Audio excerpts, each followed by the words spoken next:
Welcome to Tell Me More for Run Radio. I'm Trina Wilcox. My guest today, Ashley Branham with Lively Esthetics. Welcome. Hi, thank you for having me. Welcome. I'm glad to have you here. We are taught, or at least for me, I was always taught as a young girl to wash my face, take care of my skin, don't go to bed with makeup on. And even though we do our best with what we are taught, it can still be so hard for our skin to come out the way we think it should look in the way that makes us feel good. But you can help with that. So tell me how you do that. So I work with my clients. It's not me. I'm not the magic sauce. It's it's a team effort between myself and my clients to come up with solutions that are customized to their individual skincare needs, their goals, their lifestyle. Some people have time for a more involved skincare routine. Most of us don't. I don't. No. I know that for sure. So my goal is always to work with you and customize at home skincare rituals and in office treatments that will help to get you to where you want to be. For me too, skincare is more of a marathon than a sprint. To get long lasting quality results, it's going to take time and patience. I know a lot of people are advertising these treatments that kind of work really fast, get you the results really fast, but those results also fade just as fast. So for me, it's more long-term benefits to the skin versus quick, I want to look nice for this one event situation. So even though I feel like as a woman in today's world where we've got social media and everything, like we have these opportunities to have our cameras in our face and pictures everywhere. It can be very intimidating. And even though you do the things, aging happens Yep. and individual skin things happen. So kind of give me that it's okay talk, because I feel like we beat ourselves up when just natural things happen. Like Yeah. no matter how well I've taken care of my skin, I'm still going to see a fine line, and that's got to be okay, right? It it has to be okay. Like we can run from aging. You can never outrun it. I like to say that I'm more about graceful aging or age positivity than I am anti-aging. Everyone is going to get older, and honestly, like in the beauty and I'm sorry, I have animals, so if you can hear I that. do too. That's a-okay. Okay. In the beauty industry, I like to say that they create problems that don't exist so that they can sell you solutions that you don't need. Yes. 200 years ago, women, I mean, they did care. There are recipes for skincare products and things, um, but it wasn't so much like looking young forever. Now women are injecting themselves with all kinds of who knows what just to try to erase a couple of lines here and there, when there are things that you can do that again take a little bit more time to start seeing those results, but overall support the skin and the muscular structure underneath to hold on to a more youthful complexion, if we can say that. It's more about aging in a positive and empowering way than it is trying to stop the process altogether. Honestly, every year that I get older, I feel like is a blessing. Like that's one more year that I survived. True. Very So true.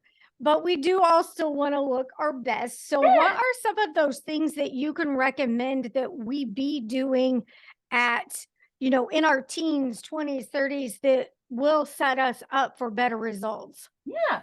So prevention always is easier than reversal. So the first thing that I recommend to my young teenage and adolescent clients is start with a gentle cleanser and a moisturizer and wear sunscreen every day.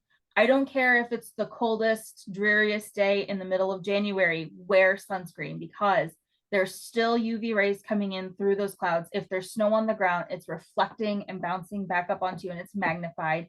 Then, we have this wonderful advent of modern technology, but that radiates ultraviolet radiation back onto our skin as well. So wearing sunscreen every single day, reapplying when you have the time, every 2 to 3 hours. Oh, wow. 80 minutes is the best, but I mean, I like to be more realistic. Yeah. Do what you can. And there are all kinds of sunscreen products. There's powders that you can brush on, like makeup throughout the day, that help to kind of mattify the skin, but also give you that sun protection as well.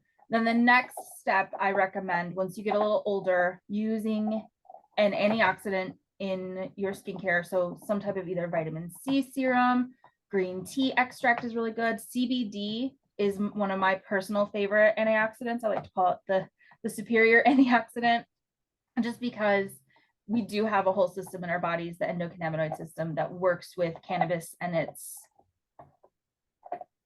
compounds. Sorry, the word escaped me for a second. I love CBD, but any antioxidant that's appropriate for your skin type.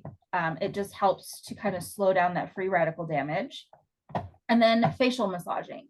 Everyone should be massaging their face at least for 5 minutes, a couple times a week at home. I'm a huge proponent of using oils on the skin. I know a couple years ago that would have been blasphemy, especially if you already have oily skin, but using a light, nourishing oil on the skin. I have the oiliest skin of anybody I've seen a lot of faces, and I think I'm still up in like the top 5 oiliest skins I've ever come across. And I use a facial oil every single night at bedtime. Wow.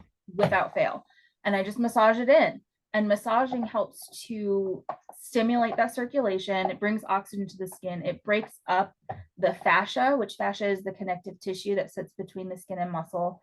And that can cause what's called adhesions, or trigger points, where it holds on to things like stagnant blood, stagnant lymph, things like that. So we get that moving, it drains, it depuffs, but it also allows our skin to work at its optimal capacity to rejuvenate, build that collagen, and glow, basically. Okay. So as we're doing this massaging, just fingertips, rollers? Anything that you know, I always say you don't need to go out and buy an expensive gua sha stone or jade roller. You can use your fingertips. You can use the back of a spoon. Is really good for lymphatic drainage. Depending on your goal, you want to adjust your pressure. So if you're trying to get that drainage, you want to be very light. Your lymphatic system lies right beneath the skin. You don't want to press into the skin. You want it to be very light pressure. If you're wanting to stimulate, you want to use a little bit more pressure, upward motions, and don't be afraid to kind of look silly. You know, you want to move that skin. I think we're taught to be a little bit more delicate than we need to be with our skin. And just make sure that you're not tugging and pulling. Right. A little bit of movement, but you want it to snap back. Okay. While you're doing it. So I've got a roller, and I was really going at it, and it was feeling good. And then as I was doing this, I was reading, go in one direction, never go back and forth. Is that true, or is it do what you can? It's a do what you can, do what feels good. Okay. But again, depending on your goal, if you're really wanting to get that lymphatic drainage, you only want to move in one direction, and it's usually out and down. Okay. If you're wanting to get that stimulation, you can kind of back and forth. If it feels good, it's going to benefit your skin. Okay. I like that. I like that answer. What is one of the number one things people bring to you, like that they are complaining about, they just can't get right and they need you for? I see a lot of acne and post-inflammatory acne scarring, a lot of what I would call the anti-aging concerns, pigmentation from sun damage and things like that. It's kind of an even field. There's not just one concern that everybody has. Every single person's different. But those are kind of the 3 main consistent concerns that I get. What are some of your favorite things to do for your clients? I love to dermaplane. It's my favorite method of exfoliation. It's where you use a razor blade to scrape away the top layers of dead skin. It gets the hair too, so your makeup looks really good afterwards. Massage as we were just talking about, I am a massage fiend. I massage every single person, no matter what they're coming in for. If they're getting a hydrodermabrasion, or I have a whole facial that is just massage. It's called the Crystal Fusion facial, and it's an hour and 15 minutes of nothing but massage and love. Let's go back to the razor on the face. Okay. I have been reading, that's been in all of the headlines, you know, do it, don't do it. And of course, as a woman, I'm terrified to take that razor to my face. Now I know the blade. And then also at home, is it best to have supervision? Yeah. Never at home. Tell me all the things. So I use a surgical grade scalpel. Okay. It's a number 10 blade. If you Google it, you can see it's a straight edge. Sometimes you'll see the hooked blades, and those are fine, but they are a little bit more risky. You have to be very steady with your hand. I do not recommend dermaplaning at home. You're not going to be able to get access to the proper blades. You're going to be using those little Tinkles razors, and those aren't actually, they can't get the skin because they have those guards on them. You can't get the blade to sit flat against the skin. So all it's doing is just getting the hair. Okay. And the guards on the blades actually cause irritation. They can tear the skin. Okay. So I do not recommend doing dermaplaning at home. Find a professional, whether it's me or whether it's somebody else that you trust that is licensed and properly trained to do the procedure, because you can cut people. It does happen. Yeah. The trick is knowing how to avoid that. And Okay. that comes with proper training and experience. Not every person, not every skin type is a candidate for dermaplaning. And I'm the type of esthetician that if you come to me seeking a certain procedure and I see that your skin can't handle it, I will tell you it's not appropriate for you. And I will, even if I lose money, I will recommend a service that's more appropriate to your skin type, because my first priority is doing right by you and your skin. Yes. The money is an added bonus for me, I guess. Right. To pay my bills, but I'm not gonna tear people's faces up just to make money. Or because it's the fad thing that everybody's doing and they think they have to have it. It may not be ideal for their skin type. What are the skin types that can benefit from that versus the ones that can't? Most skin types can have dermaplane, they can handle it. People that can't get it are what I would call extremely sensitive or sensitized skin. So somebody with an active rosacea flare-up, I'm not going to recommend dermaplaning for you. Active acne breakouts, depending on the severity of the situation, we might be able to dermaplane some areas and not others, or just skip it altogether until we can get those breakouts to heal up. People who are maybe a little bit more advanced in the aging process, or maybe they have a lot of sun damage that causes a lot of texture in the skin, I'm not going to recommend dermaplaning for them. But for the most part, most people can do it. One of the things that most people can do, because I can customize the depth of exfoliation. And so if you are a little bit more on the sensitive side, I don't have to go as deep. Okay. And again, what are a few of the benefits? Like, are fine lines one of the things, or is that a myth? So it's not a myth. Dermaplaning by itself is not going to erase your fine lines. Exfoliation in general is a really great way to stimulate collagen being formed in the deeper layers of the dermis, which is where collagen lives. Dermaplaning is an excellent method of exfoliation. Primarily, I use it as a tool to allow your skincare products to penetrate deeper. So if you are somebody who's trying to fight fine lines, you're going to want to be pushing as much hydration and antioxidant into the skin. So removing that first few layers of dead skin is going to help that to penetrate deeper, because it's not having to fight all that dry dead skin to get through. Okay, nice. All right. We already talked about, you said massaging is something we can be doing at home. And then you just mentioned getting our skincare into our pores down in there. Skincare, if you've ever gone and looked at the wall of Plenty, it's exhausting. It's exhausting and expensive. What are things that we don't need to be wasting our money on? What can we be doing that's great for our skin and affordable and not So, worth yeah. So I always tell people I don't know what's in the drugstore. Maybe Okay. I should keep up with that, but honestly, I wouldn't recommend it even if I did know what was Okay. there. I do have I work with several skincare lines so that I can cover any concern anybody might have. I have organic vegan lines and I have more active, what you would call not quite pharmaceutical grade because I'm not a medical doctor, but they're more that medical-ish end of the spectrum.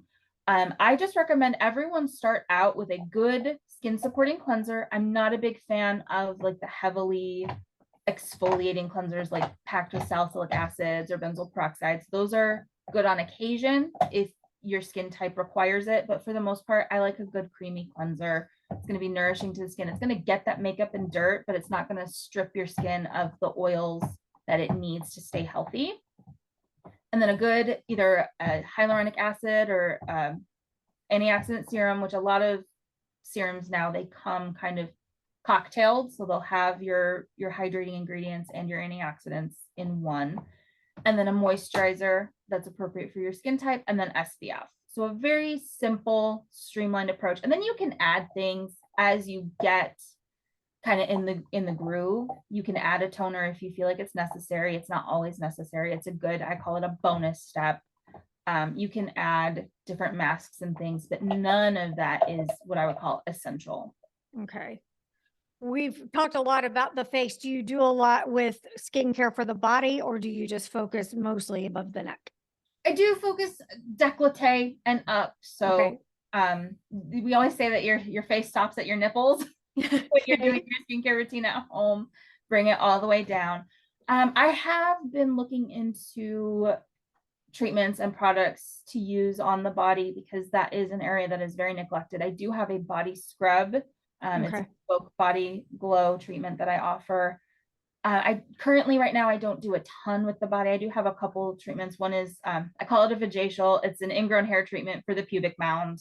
Okay. A lot of people have issues with that. But right now, unfortunately, I'm not doing too much with the body. Okay. And are you accepting new clients? I am, yes. Okay. And where can they go to find out more about your services? So I'm on Instagram and Facebook. I have a website. It's livelyspringfield.com. Everything is on that website, but I share a lot of information to my social media as well. You can reach out to me, but either by direct messaging me. I'm more likely to check Instagram messages, or you can text. I have my phone number on my website and in my Instagram bio. That's a really great way to reach out to me. But most of all of my information is available either on my website or on my social media. What made you want to take on skincare? It's kind of a long story. I didn't even know what an esthetician was. I had just had a baby. I just gotten laid off from a call center job, and I was working in a dusty stockroom at a discount store, and I was miserable. And my husband in the car one day was like, well, why don't you love makeup, why don't you become a makeup artist? And I laughed at him. I said, that's stupid. That's not a responsible career for a mom. But he was persistent and he was very encouraging. And so I looked into the qualifications for doing makeup professionally, which in Missouri, it's terrifying. There are none. All you need is an eyeshadow palette and a brush, and you can go and do whatever. So then I thought, having a license would set me apart from the competition. It'll let people know that I'm trained in like sanitation and safety. And when I went to look into like cosmetology programs, one of the schools, I met with their admissions officer, and she actually told me that the cosmetology program probably wouldn't be for me, that she would recommend the aesthetics program to me because it was a shorter program. They did more with the makeup and the skin because I wasn't into the hair. I didn't want to do nails. I didn't even know that there was any other kind of license. So when she offered that up to me, I was like, sold, enroll me right now. Neat. And then I just fell in love with skincare. I have funnily enough, I've not done any professional makeup artistry. I've stuck with skincare because that's just what I fell in love with, and what I felt my soul was like, this is for me. This is what I'm meant to do. You said you work with certain skincare lines. Have you ever thought of developing your own personal brand? Yes, actually, Uh-huh. in October, I created and formulated a facial oil from Okay. scratch. I am currently in the process of becoming a certified herbalist. So not quite there yet, but I do have a lot of herbal knowledge, and my tagline is I'm the skin witch, so I'm kind of witchy. So I looked at ingredients that were both beneficial practically for the skin, but ingredients that also had spiritual associations with like self-love and confidence. And I incorporated them all together into a facial oil that I sell in a self-care ritual kit. And I am not ashamed to say that it is probably the best oil I have ever found. And I've tried a lot of facial oils. Okay. I wasn't expecting that even. I was surprised at how good first go I got it. And everyone loves it. Other estheticians that I know, they're like, this is the best I've ever tried. So yes, I would love to expand Hershey. Not right now. I would love to expand into a broader range of products, but right now the oil is kind of the capacity that I can handle at this point. Yeah. And is that available online? It is not right now. Okay. I just switched, well, several months ago now, I switched website hosting platforms, and I just haven't gotten around to setting up my store yet. But you can purchase it in office. I have Okay. 9 available right now. Excellent. Well, when you have more, you come back and show off those products. I'm excited to talk about this anytime you want to come back and share more, because we're always looking for ways to better ourselves and come together and share that information. Yes. So thank you so much, Ashley with Lively Aesthetics. Thank you so much, Trina. Thank you for having me, and I would love Yes. to come back on. Great. Will do. See you soon. Thank you. Bye-bye. Bye.